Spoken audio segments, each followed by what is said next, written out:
The hospital room was a sterile prison, its beige walls pressing in like a vice, leaching warmth from the air. The sharp tang of antiseptic stung my nostrils, mingling with the faint metallic scent of medical tools scattered on a tray beside me. The hum of monitors pulsed like a heartbeat I couldn't control, their beeps erratic, slicing through the silence. A fluorescent light flickered above, casting harsh shadows across the linoleum floor. Its cold glow was stark contrast to the warmth I craved. I lay in the bed, my abdomen throbbing from an emergency appendectomy 3 days prior, each breath tugging at the stitches beneath my thin hospital gown. The fabric scratched against my skin, a constant irritation, as if the world itself was conspiring to keep me uncomfortable. A plastic water cup sat on the rolling tray beside me, its surface sweating in the chilly room. I reached for it, my fingers trembling from weakness, the four-line tugging at my arm like a tether. The water slid down my throat, cold and heavy, settling in my stomach like a stone, sharpening my senses against the fog of painkillers. It was a ritual, that sip, grounding me in a moment where everything felt like it was slipping away. I was Lila, 42 years old, mother to Mia, my 7-year-old whose laughter could melt the iciest Chicago winter, and wife to David, the man I'd built a life with over 12 years. Or so I believed. Mia's face flashed in my mind, her gap-toothed grin, her curls bouncing as she twirled in her ballet skirt at her last recital, David clapping beside me, his hand warm in mine. That memory, once a comfort, now felt like a lie, its edges fraying as I lay in this bed, alone. David hadn't visited since the surgery, his texts vague, citing work deadlines at his accounting firm. I clung to the hope that he was just stressed, that he'd walk through the door with flowers, his easy smile erasing my doubts. But the door remained still, the only sound the rhythmic drip of the floor and the distant clatter of a nurse's cart in the hall. That morning, a nurse named Clara entered, her sneakers squeaking on the linoleum, her clipboard tucked under her arm. She was older, with kind eyes and a gentle voice that softened the room's harsh edges.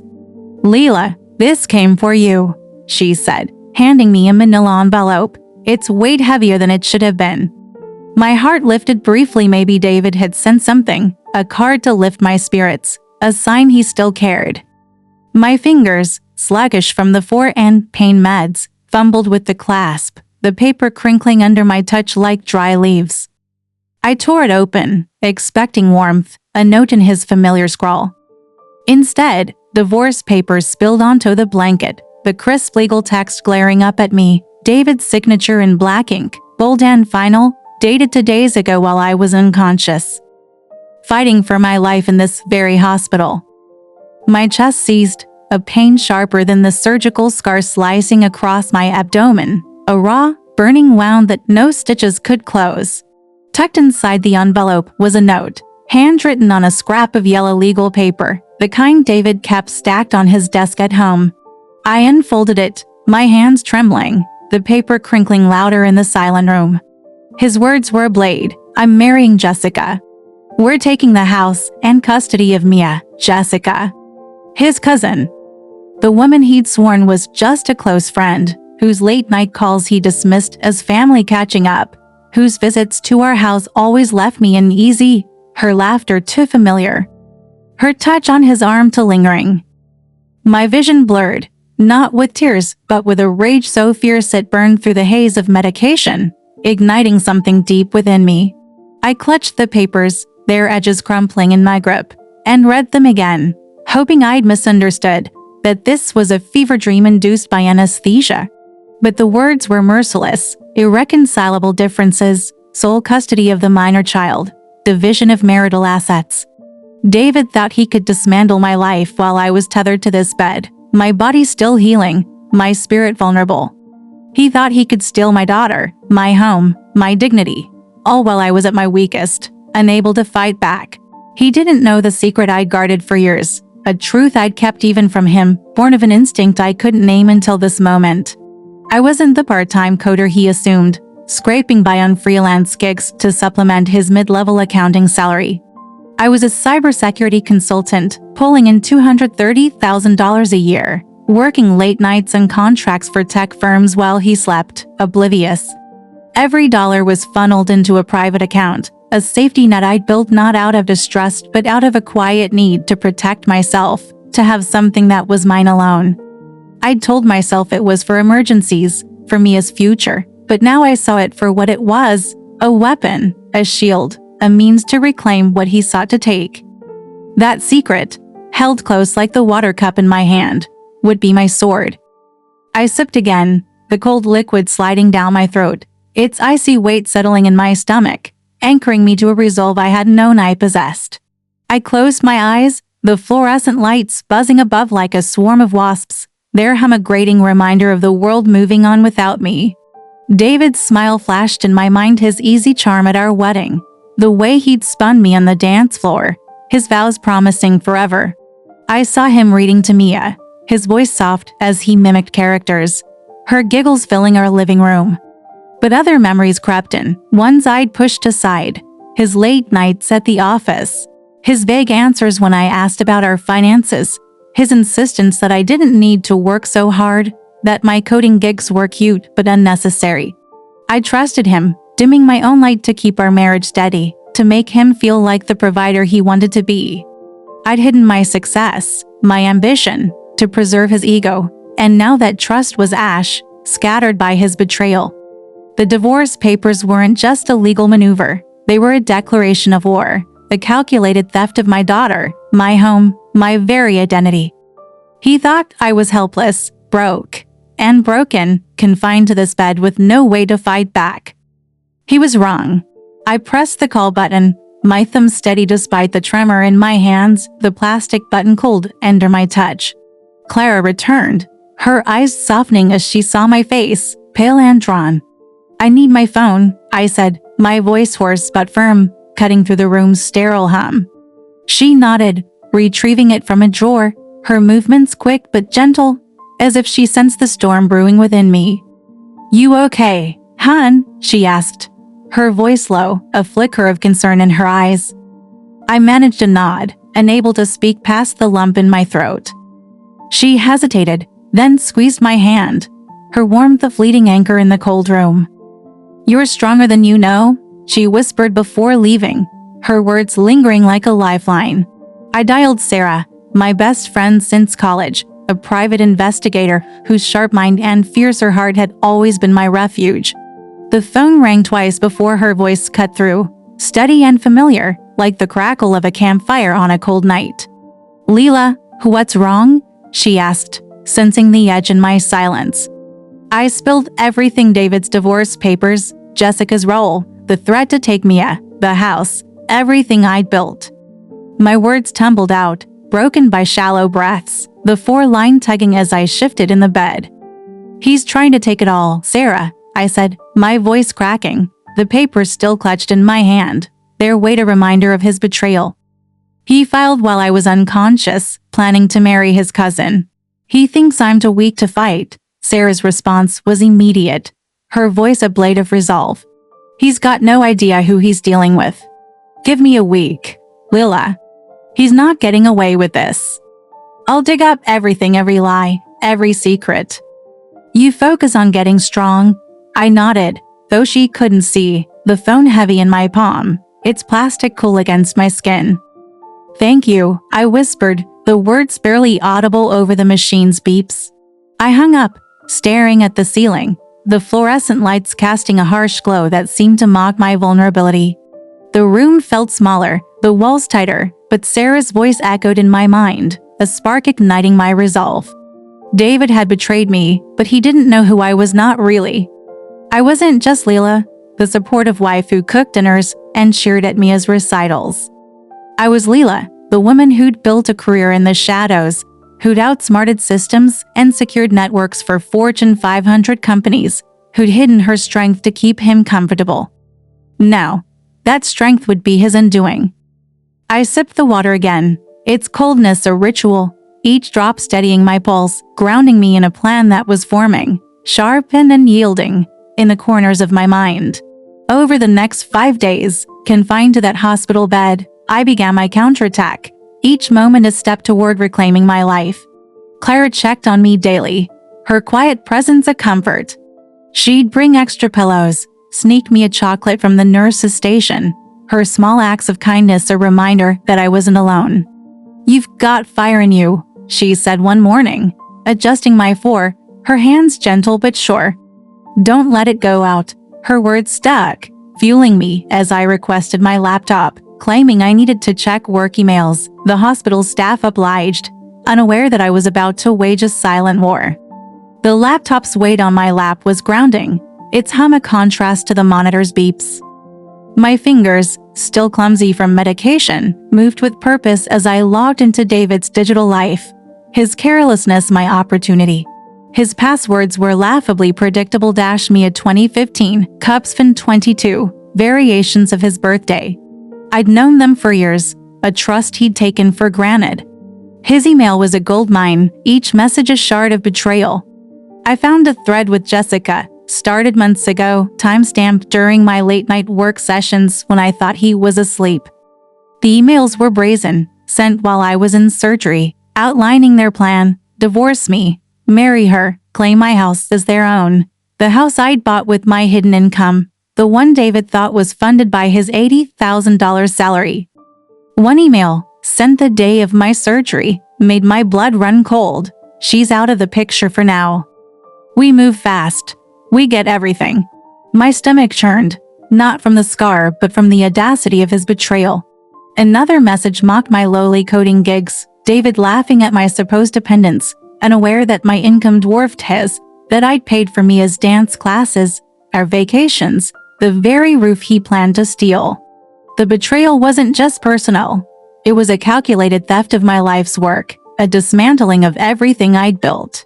I saved every email to a USB drive, a small black device I kept tucked in my hospital gown's pocket, its weight a reminder of my growing power.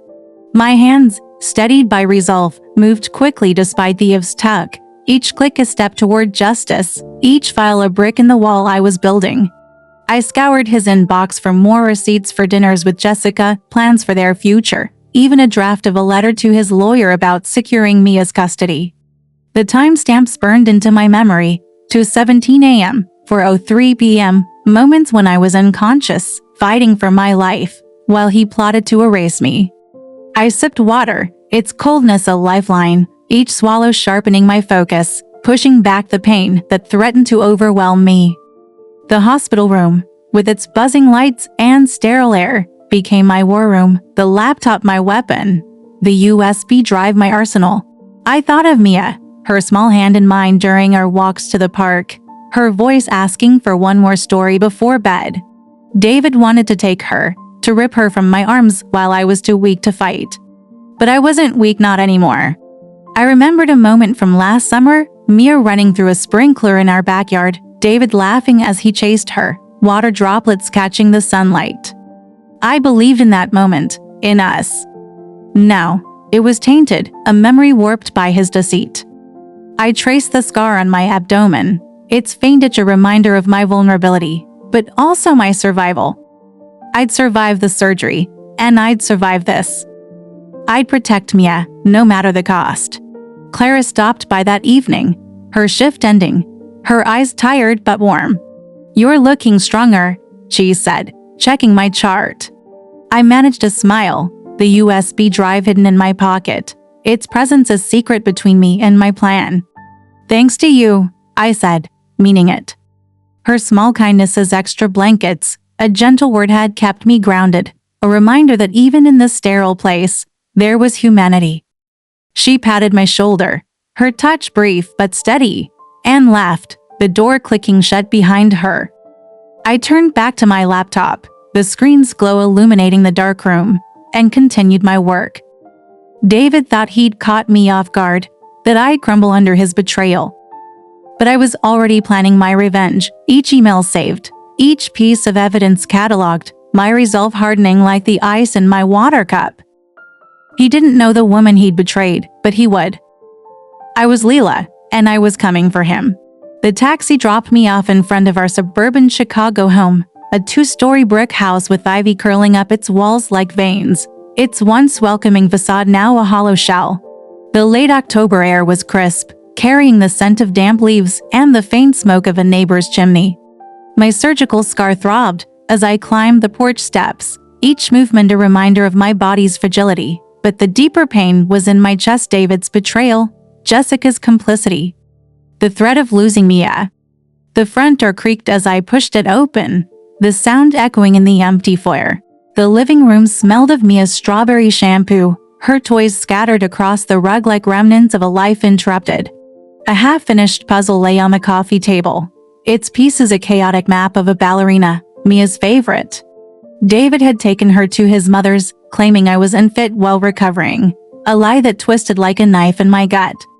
The silence of the house was suffocating, broken only by the faint tick of the grandfather clock in the hall, its rhythm a mocking countdown to the fight I knew was coming. I shuffled to the kitchen, my slippers scuffing the hardwood, and poured a glass of water from the pitcher in the fridge. The liquid was cold, sliding down my throat and settling in my stomach, grounding me in the stillness.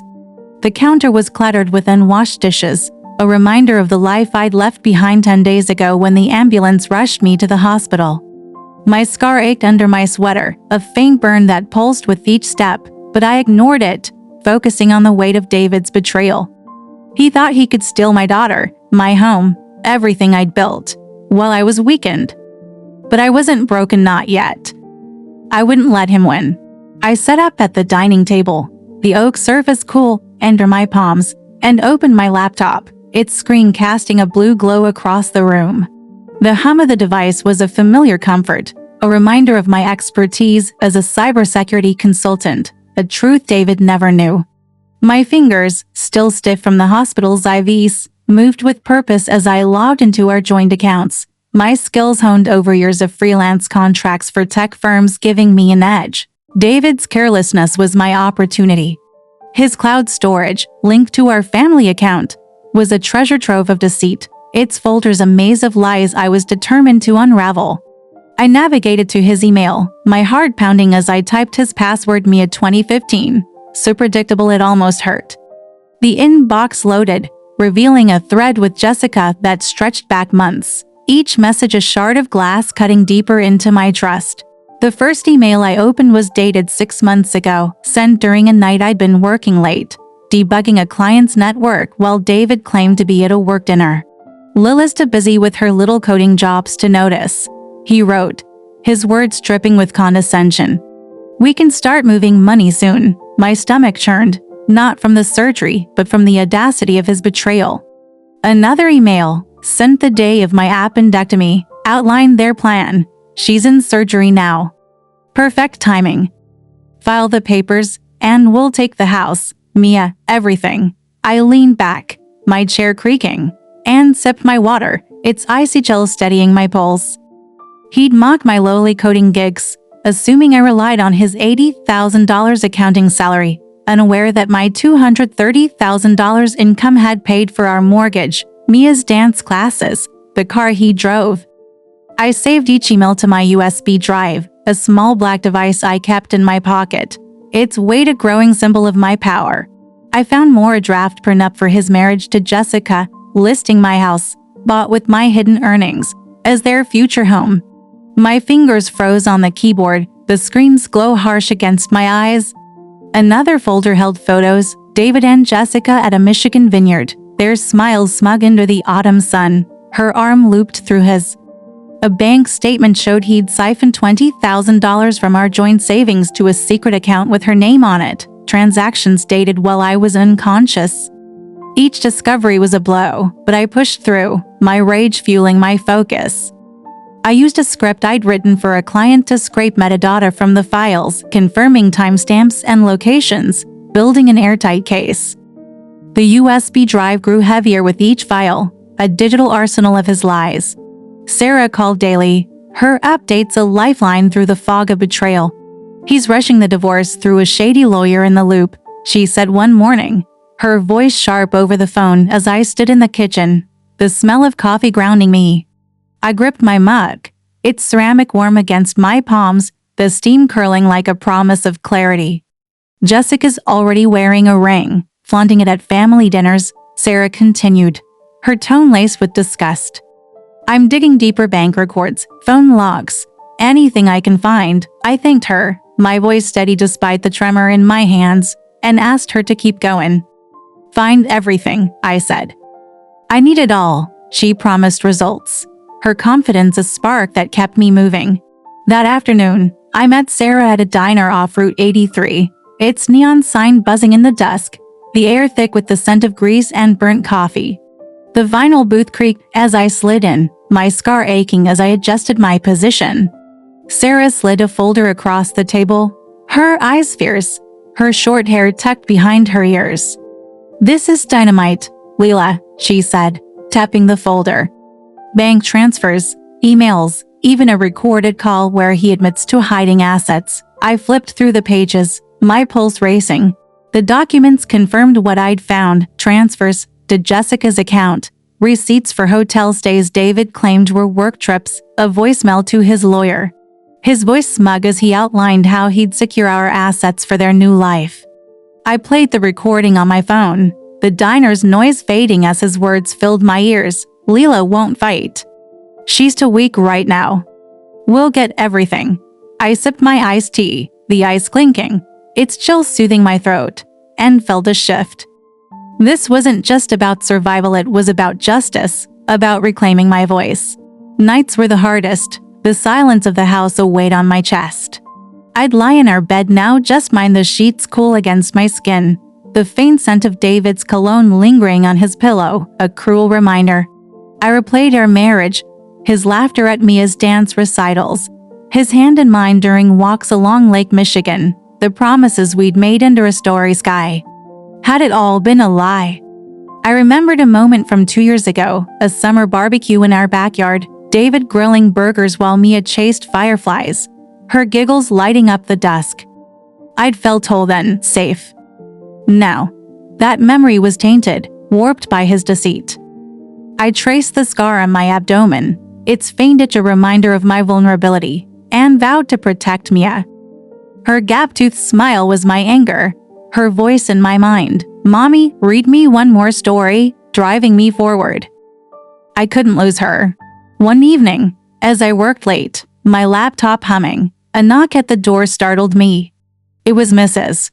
Carter, our elderly neighbor, her white hair pulled into a bun, her eyes soft with concern.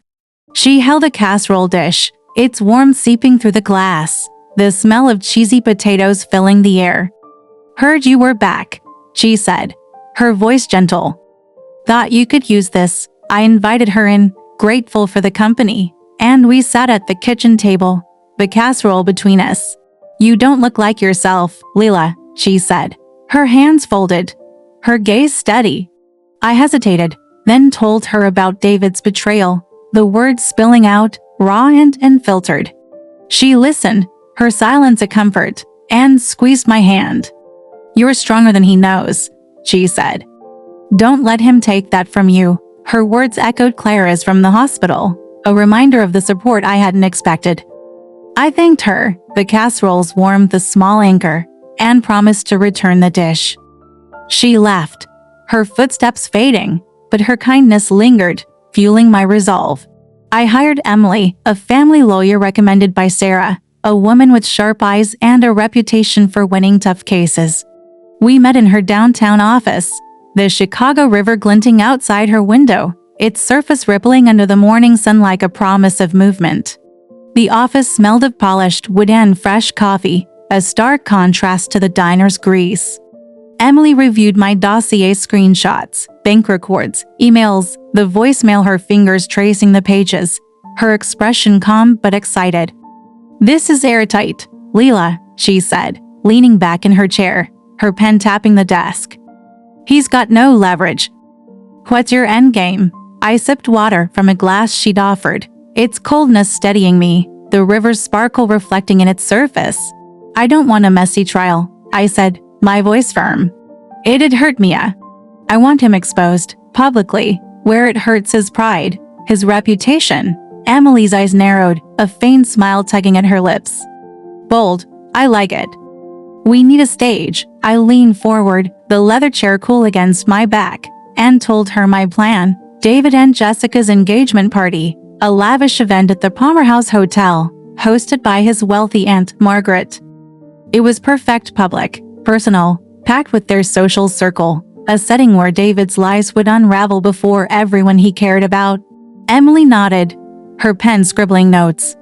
"We'll back it with legal action post-party," she said. "Your evidence will secure custody and assets, but the public exposure, that's your strike. We spend an hour strategizing. I'd pose as an event planner's assistant to access the venue's AV system, load a presentation of my evidence, and take the stage during the party." Emily drafted a legal notice to serve David afterward, ensuring my case was bulletproof. I left her office, the city's hum vibrating through the glass doors, and felt a surge of clarity. I stopped at a coffee shop nearby, the scent of espresso grounding me, and researched the Palmer House online, studying its ballroom layout, its AV setup, every detail a piece of my plan. I sipped water, its coldness a ritual, each swallow sharpening my resolve.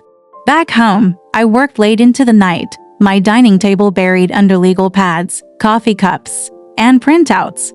I used my cybersecurity tools Wireshark for packet analysis, custom Python scripts to scrape David's cloud data, building a digital dossier that was undeniable.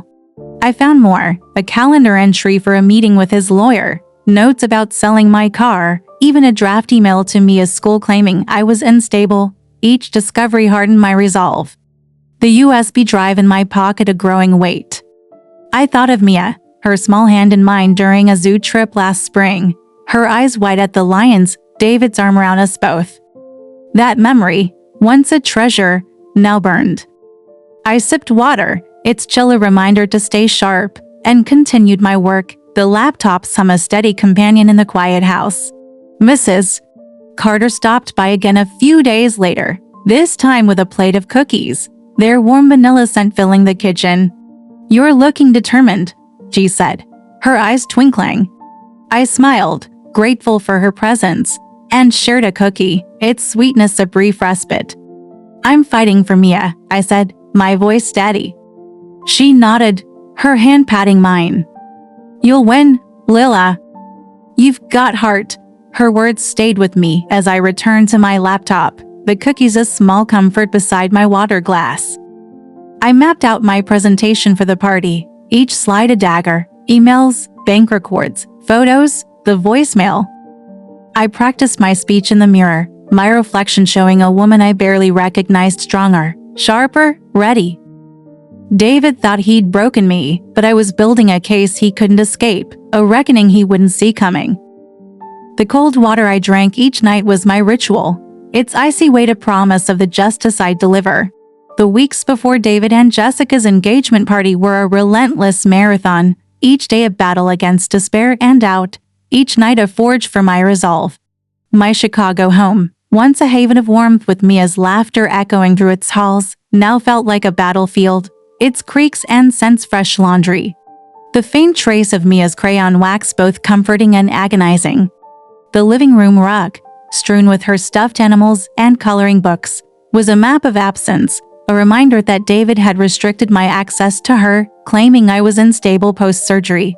His lie burned deeper than the scar on my abdomen, a faint itch under my sweater that pulsed with every stab. I stood at the window, the late autumn dusk casting long shadows across the lawn, the air heavy with the scent of frost and distant wood smoke. The neighborhood was quiet, save for the occasional rustle of leaves skittering across the pavement, a sound that mirrored the chaos in my mind. I sipped water from a glass, its icy chill sliding down my throat, settling in my stomach like a vow to stay sharp, to reclaim what was mine. Mia's absence was a wound that wouldn't close. Our daily video calls, her small face lighting up my phone's screen, were both a lifeline and a torment. "When are you coming to get me, Mommy?" she'd ask, her voice trembling, her curls framing her worried eyes. I'd swallow the lump in my throat, forcing a smile, and promise, "Soon, sweetheart." "Mommy's working on it." Her trust in me, unwavering despite the distance, was a fire that kept me going. I'd end each call with a kiss to the screen, her pixelated giggle a faint echo of the life I was fighting for. David's mother, Evelyn, monitored our calls, her pursed lips visible in the background, her disapproval a silent accusation. I kept my voice steady, hiding the rage that simmered beneath, The cold water I drank each morning a ritual to anchor my focus. I couldn't let Mia see my fear, couldn't let David win. My cybersecurity skills became my scalpel, cutting deeper into David's digital eyes. I sat up at the dining table, the oak surface buried under coffee mugs and legal pads, my laptop's glow a beacon in the dim room. The house was silent, save for the hum of the fridge and the distant bark of a neighbor's dog, sounds that grounded me as I worked. David's cloud storage, still linked to our family account, was a treasure trove of arrogance, its folders a labyrinth of betrayal. I used Kali Linux, a tool I'd mastered for clients, to bypass his weak security. His passwords Mia 2015 cups finted to so predictable they mocked his carelessness. His emails to Jessica, now spanning a year, bragged about securing our assets, mocking my useless coding job. One message, sent during a night I'd been up late fixing a client's server, read, "Lila's too busy playing techie to notice. We'll take the house, Mia, everything." My fingers froze on the keyboard, the screen's light harsh against my eyes, the words a punch to my gut. I saved the email to my USB drive, a small black device in my pocket, its weight a growing symbol of my power. I found a spreadsheet buried in a subfolder, a blueprint for their new life, my house, Mia's custody, plans to sell my car bought with my earnings, the one David thought was a gift from his bonuses. The document listed our assets, my contributions erased, as if I'd been a bystander in my own life. Another file held social media screenshots, cryptic posts David made while I was in the hospital, new beginnings on the horizon, with a photo of him and Jessica at a bar, her smile smug, her hand on his arm. Each post was a slap, time-stamped when I was fighting for my life, unable to fight back. I archived them using a custom Python script to scrape metadata, confirming dates and locations, my hands steady despite the scar's faint ache. The USB drive grew heavier, a ticking bomb of truth I'd detonate at the right moment. Sarah's updates were a lifeline, her voice a steady anchor through the storm. "He's telling everyone you're a wreck," she said one afternoon over coffee at a cafe near my house, the espresso machine hissing in the background, the air thick with the scent of roasted beans and cinnamon pastries. The cafe's warmth, its wooden tables scratched from years of use, contrasted with the cold fury in my chest. Sarah leaned forward, her short hair tucked behind her ears, her eyes fierce. "His family buys at Evelyn spreading lies that you're unfit for custody." I gripped my glass, the ice clinking, its chill grounding me. "What else?" I asked, my voice low. She slid a USB stick across the table, its metal cool under my fingers. "More receipts, hotel stays, dinners, a voicemail to his lawyer admitting he's hiding assets to screw you over." I plugged the stick into my laptop, playing the voicemail, David's voice smug and clear. "Lila's too weak to fight. We'll secure everything for Jess and me." The words echoed in the cafe's hum, fueling my resolve. I wasn't just fighting for me, I was fighting for every woman underestimated, every mother betrayed.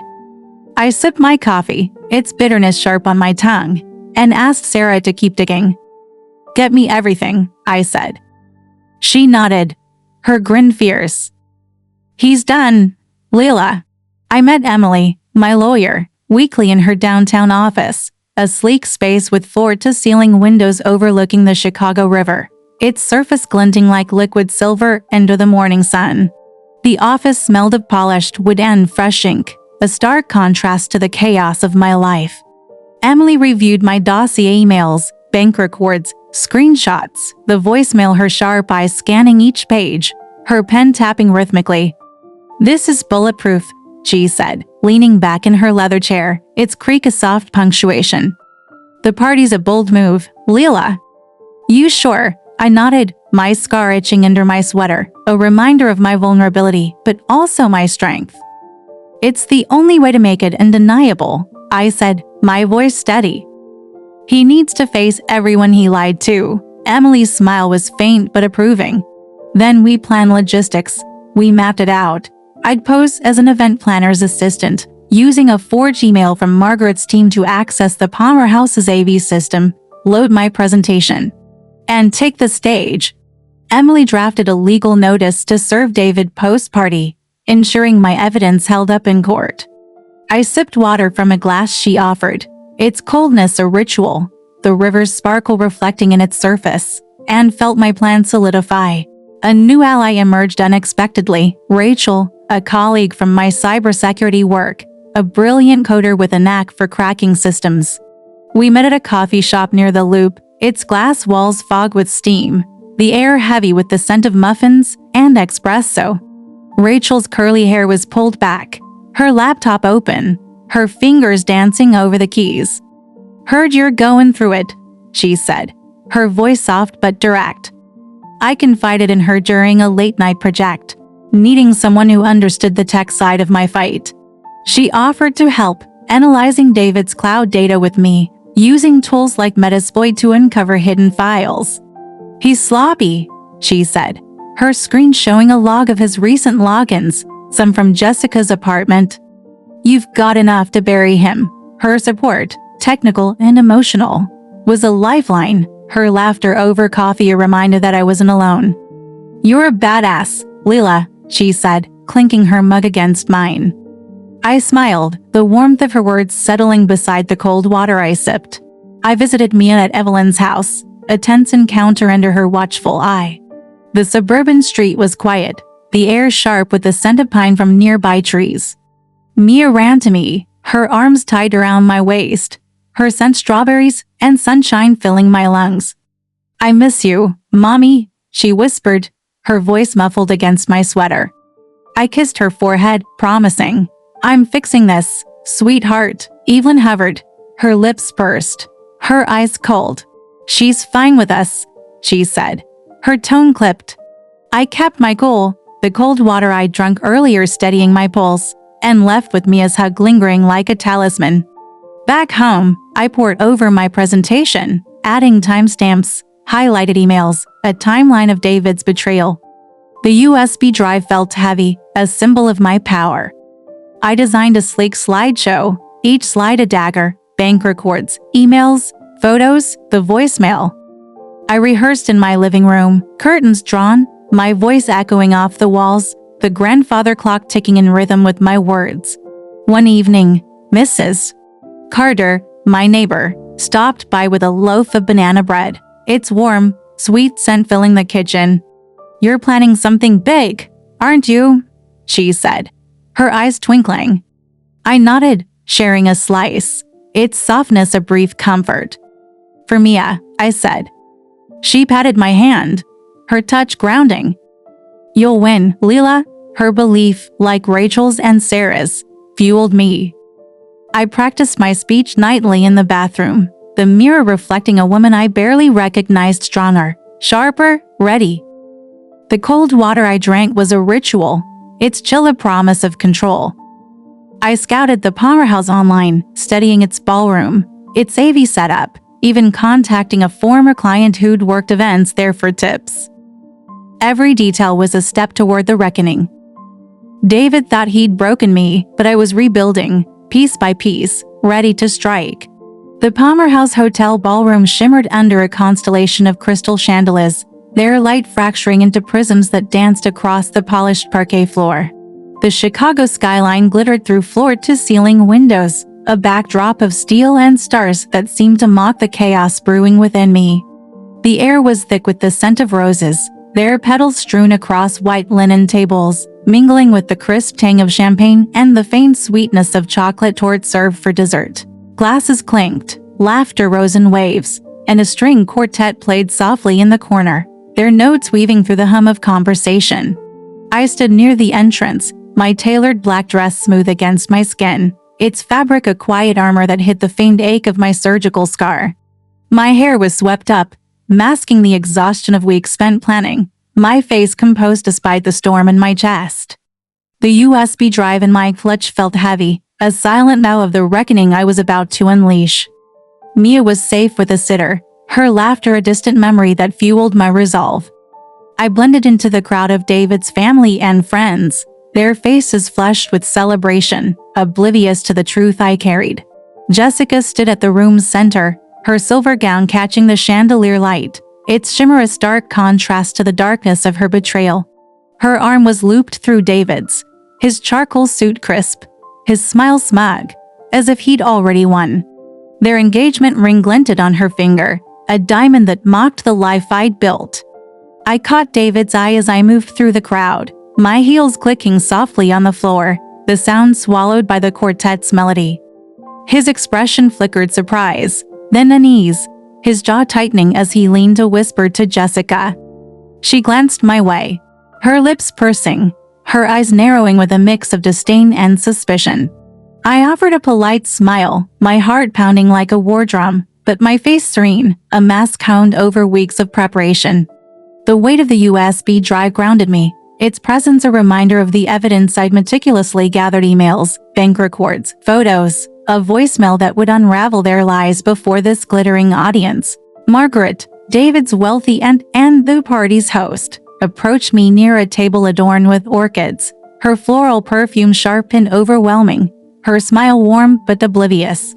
"Lila, so good you could make it," she said, her voice carrying the polished cadence of old money, her silver hair gleaming under the lights. Her hand rested briefly on my arm, her touch light but genuine, unaware of the storm I was about to unleash. "Thank you, Margaret," I replied, my voice steady, but clutch in my hand a lifeline. "It's a beautiful event," she beamed, gesturing to a table where her cousins and friends chatted, their laughter a facade I was about to shatter.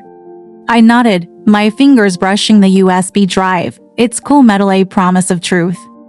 Margaret moved on, her silk dress rustling, leaving me to weave through the crowd, my steps deliberate, my plan locked in place. I coordinated with the AV tech earlier that day, posing as an assistant to the event planner with a forged email from Margaret's team.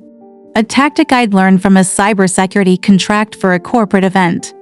The tech, a young man named Alex with a quick smile and a headset, had been easy to convince. His trust in my fake credentials a small victory. "Just need to load a special presentation," I'd told him, my voice calm as I handed him the USB drive, my heart racing beneath my composed exterior. He'd nodded, leading me to the AV booth tucked behind a velvet curtain, its dim light and humming equipment a stark contrast to the ballroom's opulence. "You're all set," he said, plugging in the drive, the screen flickering as my slideshow loaded. I tested it twice, ensuring each slide emails, bank records, photos, the voicemail would display clearly on the ballroom's massive screen. "Thanks, Alex," I said, slipping him a tip, his grin a small spark of camaraderie. "Break a leg," he whispered, unaware of the chaos my presentation would unleash. As dessert was served, the chocolate tort's rich scent filling the air, I felt the moment approach, a tide pulling me toward the shore of reckoning. The crowd's chatter softened, forks clinking against plates, the quartet pausing for a break. I slipped toward the podium at the front of the room, my heels muffled by the thick carpet, my clutch tight in my hand. The microphone stood like a sentinel, its silver gleam catching the chandelier light, a beacon for the truth I was about to deliver. I glanced at David, his face pale as he watched me move, his hand gripping Jessica's, her knuckles white. Margaret sat nearby, her cousins around her, their faces bright with anticipation for the toasts they expected. I tapped the microphone, a sharp thunk echoing through the ballroom, silencing the crowd. Forks paused, heads turned, eyes locked on me, a sea of curiosity and confusion. My scar ached faintly, a reminder of my vulnerability, but I stood tall, the USB drive's weight in my clutch a symbol of my strength. "I'm here to celebrate love," I began, my voice clear and resonant, cutting through the vast space like a blade. "But also truth." I clicked the remote in my hand, and the screen behind me lit up, David's emails projected in stark black and white, their words glaring for all to see.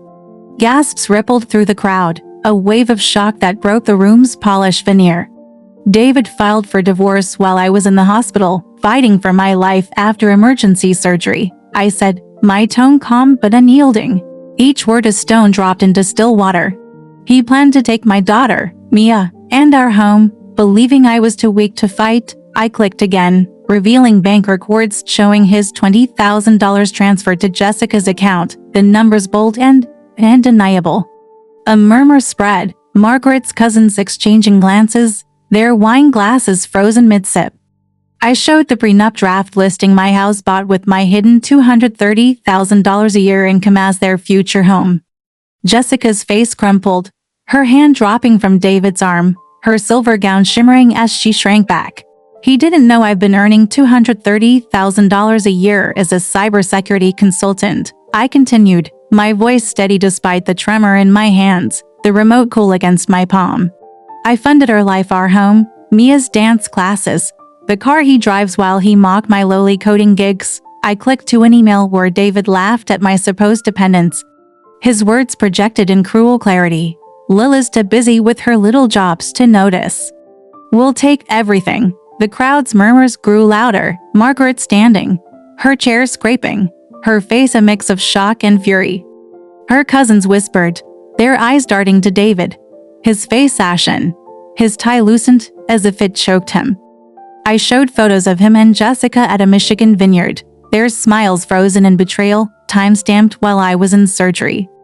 A woman near the front gasped, her hand covering her mouth, her pearl necklace glinting. David stood, his voice shaking.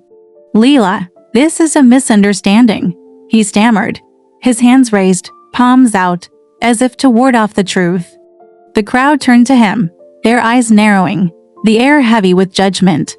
I cut him off, clicking the remote to play the voicemail Sarah had uncovered, David's voice echoing through the ballroom's speakers, smug and calculating. Lila's too weak to fight. We'll secure everything for Jess and me. The room erupted in whispers, a sea of shocked faces, glasses clattering as guests set them down. Jessica's sob broke the silence, her heels clicking as she fled toward the exit, her gown trailing like a fallen banner. Margaret's voice cut through, sharp and commanding. David, is this true? She demanded, her eyes blazing, her silver hair catching the light. He opened his mouth, but no words came, his face collapsing under the weight of exposure. I clicked to the final slide, a timeline of his betrayal, each date a dagger, the emails sent during my surgery, the money transferred, the posts about new beginnings while I fought for my life. I built our life, I said, my voice steady, echoing in the vast space. You tried to steal it, David. You tried to take my daughter, my home, my dignity, thinking I was helpless. But I'm not. Now everyone knows. The crowd was silent, the air thick with tension, the chandelier light casting harsh shadows across their faces. Margaret's cousins stared, some shaking their heads, others whispering to neighbors. A man in a tuxedo, one of David's colleagues, stood and walked out, his footsteps heavy. Jessica's absence left a void, her empty chair a testament to the wreckage. Alex, the AV tech, caught my eye from the booth, his headset tilted, his nod subtle but supportive. You did it, he mouthed, his grin a spark of solidarity. I told him enough during setup fake details about exposing a liar, and his willingness to help to double-check the projector's settings had ensured my plan's success. His small act of trust, like Clara's and Mrs. Carter's, reminded me I wasn't alone. I stepped back from the podium, the USB drive warm in my clutch, its weight of victory. The truth settled over the room like a storm cloud, heavy and undeniable, the quartet's absence leaving only the sound of whispers and shifting chairs. I walked toward the exit, my heels steady on the carpet, the chandelier light fading behind me. David's world was unraveling, and I'd lit the fuse. I paused at the door, glancing back. David stood alone, the crowd's eyes on him, their judgment a tangible force. Margaret approached him, her voice low but cutting, her words lost in the hum but her anger clear. I thought of Mia, her laughter at our last zoo trip, David's arm around us both, a memory now tainted. I fought for her, for me, for the truth. The scar on my abdomen ached faintly, but it was a badge of survival, not defeat. I stepped into the hallway, the ballroom's noise fading, the cool air of the hotel lobby a relief. My plan had worked, the evidence undeniable, the fallout immediate. David's lies were exposed, his reputation in tatters, and I was free to walk away, my dignity intact, my daughter's future secure. The fallout from the engagement party was swift and merciless, a storm that swept through David's world like a Chicago wind tearing leaves from autumn trees. I stood in my kitchen the morning after, the air heavy with the scent of brewed coffee and the faint sweetness of Mia's strawberry shampoo lingering on a dish towel. Sunlight streamed through the window, casting golden streaks across the hardwood floor, a stark contrast to the chaos I'd unleashed at the Palmer house. My surgical scar ached faintly as I poured a glass of water, its icy chill sliding down my throat, settling in my stomach like a quiet triumph.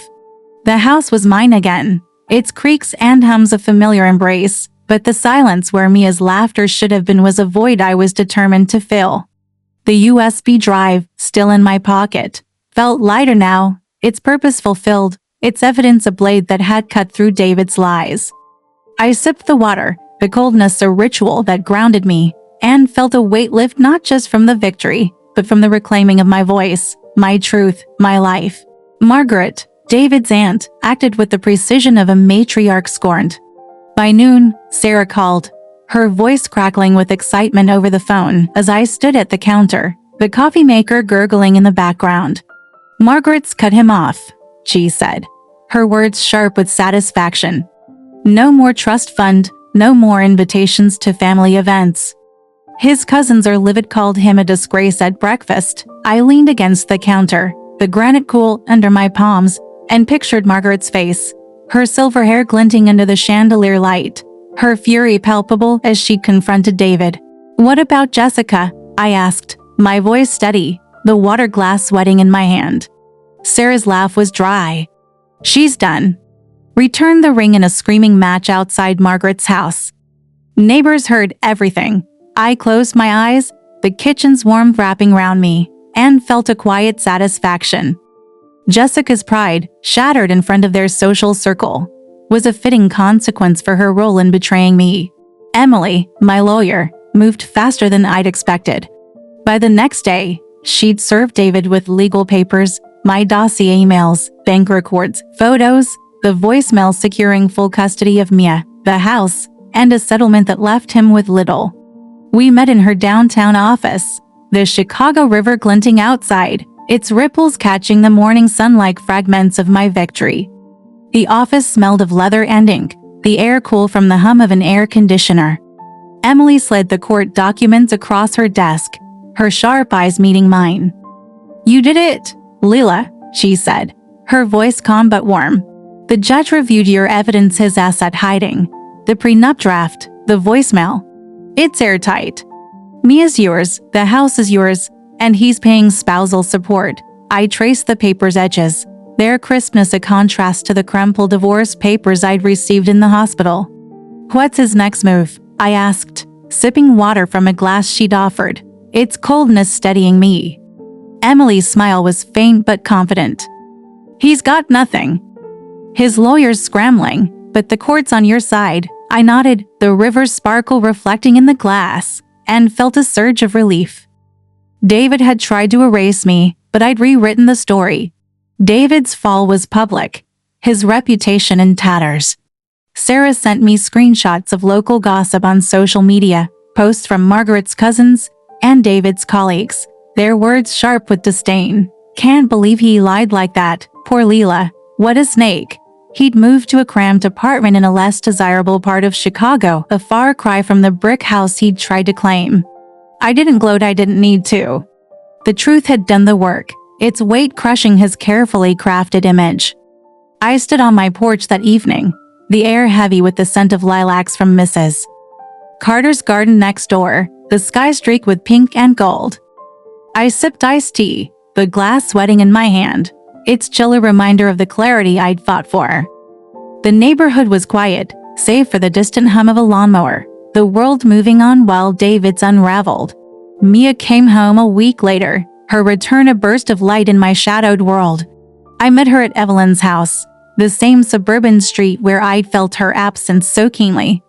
The air was crisp, the scent of pine and damp grass grounding me as I knocked on the door. Evelyn opened it, her face tight, her eyes avoiding mine. Mia ran to me, her small arms wrapping round my waist, her scent strawberries and sunshine filling my lungs. "Mommy," she cried, her voice muffled against my sweater. I knelt, kissing her forehead, her curls tickling my cheek. "I'm here, sweetheart," I whispered, my voice breaking. Evelyn stood silent, her hands clasped, her disapproval irrelevant now. I took Mia's hand, her small fingers warm in mine, and led her to the car, her chatter about a new drawing she'd made a melody that healed my heart. Back home, she ran through the living room, her laughter echoing, the puzzle on the coffee table a promise of normalcy. I watched her, sipping water, its coldness settling, and knew I'd fought for this moment. I launched my cybersecurity consulting firm openly, no longer hiding my skills. The dining table, once my war room, became my office, its oak surface now holding client contracts and a new laptop, its hum a song of independence. I contacted Rachel, my colleague from the coffee shop, who connected me with Maria, a local business owner who ran a tech incubator in Chicago.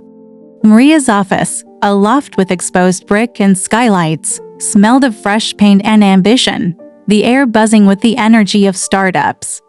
She met me over coffee, her dark hair pulled back, her smile warm but shrewd. "Your skills are gold, Lila," she said, her mug clinking against mine. "Join our network, and I'll get you clients." I hesitated, the weight of my secret income still heavy, but her confidence was infectious. "You've been hiding too long," she said, her voice firm. "Own it," I nodded, the coffee's bitterness sharp on my tongue, and signed on, my firm Lilitech born that week. Clients flooded in, drawn to my reputation for precision, my inbox filling with requests from tech firms I'd once worked for in the shadows. Sarah remained my rock, our weekly dinners at a cozy Italian restaurant a ritual of laughter and healing. The restaurant's air was thick with the scent of garlic and red wine, its checkered tablecloths a nostalgic comfort. "You're a legend," Sarah said one evening, twirling spaghetti on her fork, her eyes sparkling. "The whole city's talking about David's downfall," I laughed, the first real laugh in months, the wine glass cool in my hand. "I just wanted Mia back," I said, my voice soft. She raised her glass, her grin fierce. "And you got her, plus justice." Cheers to that. We clinked glasses, the sound sharp in the restaurant's hum, and I felt a warmth that wasn't just from the wine. Sarah's belief in me, her relentless digging, had been my lifeline, and I owed her more than I could say. I met Tom, an architect with kind eyes and a quiet strength, at Maria's incubator event, a networking mixer in a downtown loft, its air heavy with the scent of craft beer and cedar.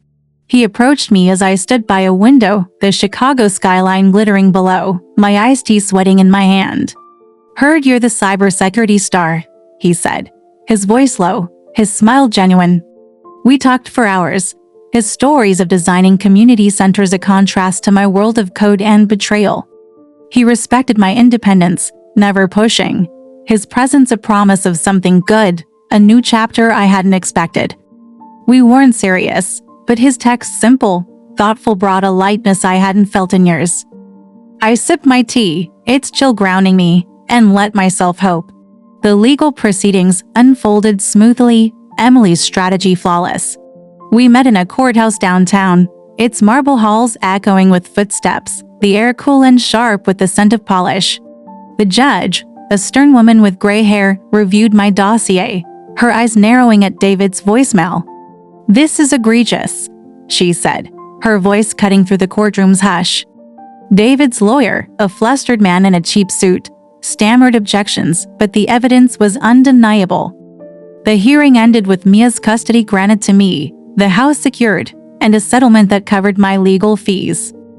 David sat across the room, his face drawn, his tie askew, his eyes avoiding mine.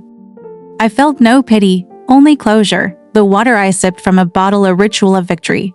The community rallied around me, their support a surprise. Mrs. Carter organized a neighborhood potluck, the backyard filled with the scent of grilled chicken and apple pie, the air warm with summer's approach. Neighbors I'd barely known offered hugs, their words kind. "You're an inspiration, Lila." Maria attended, her laughter mingling with Mia's as they played tag, the grass soft under their feet. I stood on the porch, iced tea in hand, its chill a reminder of the clarity I'd fought for, and watched Mia run, her curls bouncing, her laughter healing the cracks in my heart. The community's warmth, like Maria's mentorship and Sarah's loyalty, was a tapestry of support I hadn't expected, weaving me back into a world I'd thought lost. I reflected on that night at the Palmer house often, the chandelier light, the gasps, David's pale face as his lies unraveled. Had I gone too far? Exposing him publicly was ruthless, a calculated strike to his ego and social standing, a spectacle that left him humiliated. But it was the only way to reclaim my truth, to show the world and myself who I was. I'd spent years shrinking for David, hiding my $230,000 income to keep him comfortable, ignoring the late nights, the vague answers, the red flags I dismissed as love. That night, I stood tall, my voice steady, my evidence undeniable. The fated revenge theme rang. True betrayers face consequences, and I'd ensured David faced his. I wasn't the trusting wife who'd ignored the signs anymore. I was Lila, the architect of my own justice, a woman who'd rebuilt her life from the ashes of betrayal. Mia ran to me one afternoon, her small hand slipping into mine, her smile bright as she held up a drawing of family, just her and me, under a rainbow.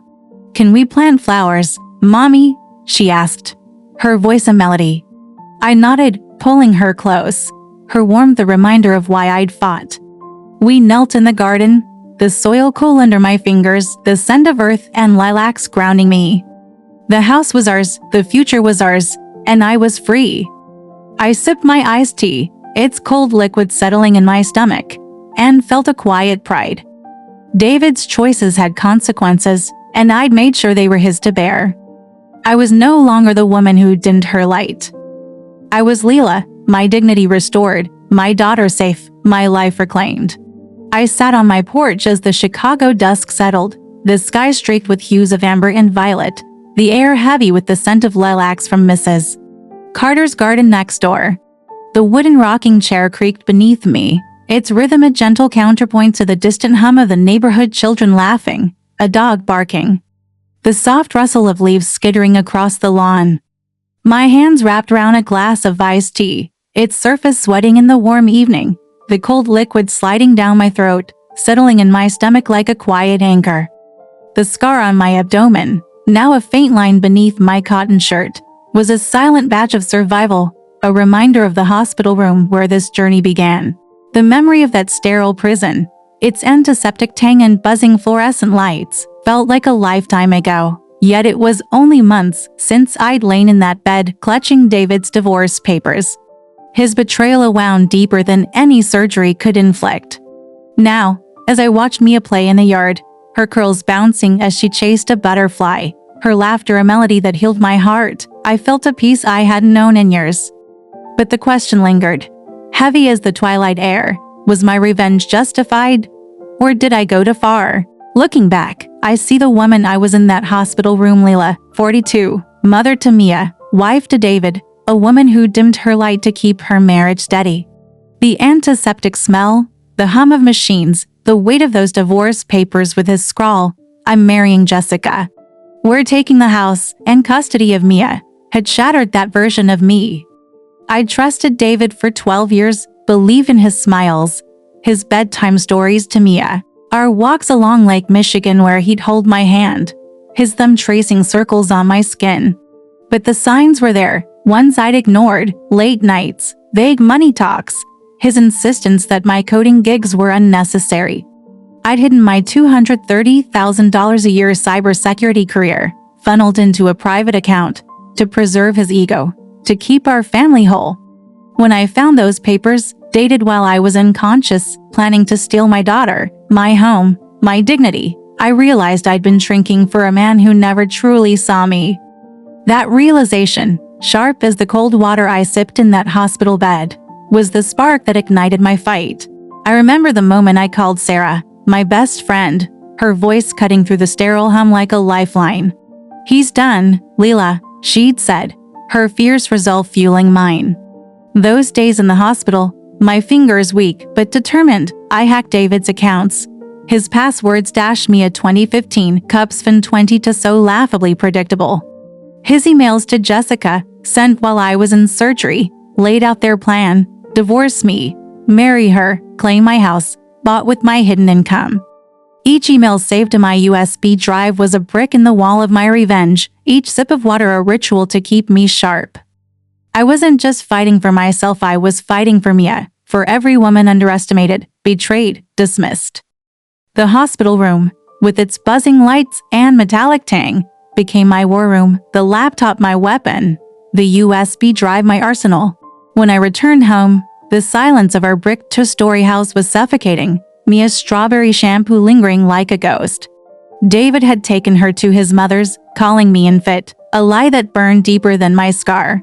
I sat up at the dining table, the oak coal under my palms, and dug deeper, finding bank transfers, photos, a prenup draft listing my house as theirs. Sarah's folder of evidence receipts, a voicemail of David admitting to hiding assets hardened my resolve. I hired Emily, my lawyer, whose downtown office overlooked the Chicago River, its glint a promise of clarity. Airtight, she'd called my dossier, her pen tapping as we planned the engagement party confrontation. The Palmer House, with its chandeliers and rose-scented air, was the perfect stage, a public arena to expose David's lies before his family and friends. Those weeks of preparation were relentless, my house a battlefield, Mia's crayons a bittersweet reminder of her absence. Her video calls, her voice asking, when Mommy broke me, but I promised. Soon, the cold water I drank fueling my focus. With Sarah's updates and Rachel's tech support, I built a presentation: emails, records, photos, the voicemail a digital guillotine. I practiced in my bathroom, the mirror reflecting a stronger Lila, my voice steady as I rehearsed. Mrs. Carter, my neighbor, brought casseroles and wisdom, her words, "You're stronger than he knows," a spark in the dark. I scouted the Palmer House online, studied its AV setup, posed as an event planner's assistant to load my slides, each step a thread in the tapestry of my plan. The night of the party, the ballroom's grandeur chandeliers, champagne, the skyline's glitter was a stark contrast to my rage. I stood at the podium, the microphone's silver gleam a beacon, the USB drive warm in my clutch. "I'm here for love," I said, "and truth." The slides lit up, David's emails, bank records, photos, his smug voicemail. Gasps filled the room, Margaret's fury palpable, Jessica's sob echoing as she fled. David's stammered excuses drowned in the crowd's judgment, his world unraveling as I walked away, the truth a storm I'd unleashed. That moment, under the chandelier light, was my reclaiming, my refusal to be erased. I fought for Mia, for me, for the woman I'd hidden too long. The aftermath was swift. Margaret cut David off, his reputation shattered, his friends shunning him. Jessica ended their engagement, her pride broken. Emily's legal notice secured Mia, the house, a settlement, leaving David in a dingy apartment, his lies exposed. Mia came home, her laughter filling our house again, her hug strawberries and sunshine healing my heart. I launched Lila, my cybersecurity firm, no longer hiding my $230,000 income. Maria, a local business owner, mentored me, her loft office buzzing with ambition, her words, "Own it," pushing me forward. Sarah's dinners, Tom's kind eyes, the community's support Mrs. Carter's potluck, neighbors' hugs wove a new tapestry of strength. I stood on my porch, iced tea in hand, its chill a reminder of my clarity, watching Mia play, knowing I'd won. But did I go too far? The public exposure was ruthless, a spectacle that left David humiliated, Jessica broken, their social circle stunned. I'd chosen the Palmer House for impact, to hit David where it hurt his pride, his status. I could have gone to court quietly, let Emily's legal work dismantle him privately. But that wouldn't have reclaimed my voice, wouldn't have shown the world the truth of who I was. I'd spent years shrinking, hiding my skills, ignoring red flags to keep David comfortable. That night, I stood tall, my evidence undeniable, my dignity restored. Was it vengeance or justice? The fated revenge ethos says betrayers face consequences, and I'd ensure David faced his, a public reckoning for a private betrayal. Yet, as I sipped my tea, the lilacs scent heavy in the air, I wondered, would I do it again? A letter arrived last week, slipped under my door by a woman named Claire, a fan of the Fated Revenge channel who'd heard my story through whispers in our community. I opened it on the porch, the paper crisp, the ink smudged from her grip. Dear Lila, it began. Your story saved me. My husband hid assets, lied about me, tried to take my kids. I watched your video, saw you stand at that podium, and found my strength. I'm fighting now, because of you.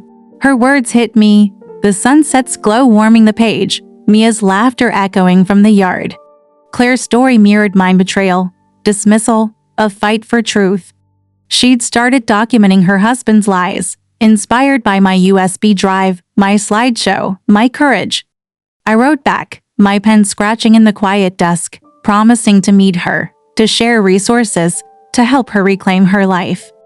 Her letter, now tucked in my desk, was a reminder my story wasn't just mine. It was for every woman silenced, every mother fighting for her child. So, I ask you, the Fated Revenge audience, what would you have done? If you found divorce papers in a hospital bed, your partner's betrayal laid bare, would you fight quietly or make it public? Would you expose their lies to a room of their peers or let the courts decide? Comment below, share your thoughts, your stories. Have you faced betrayal? Felt the sting of someone trying to erase you? How did you rise? Your words matter. Your stories are power. I stood at that podium for Mia, for me, for every woman who's been underestimated.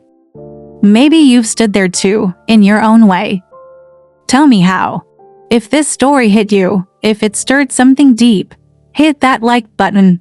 Share this video with someone who needs to hear it, someone fighting their own battle.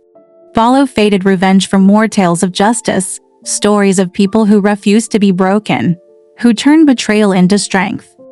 I was Lila, the woman who hid her light, who trusted too long, who almost lost everything. But I fought back, my USB drive my sword, my voice my shield. Now, I'm Lila, mother, survivor, architect of my own justice. Never dim your light. Never let them silence you. Stay true, stay fierce, and let the betrayers face their consequences.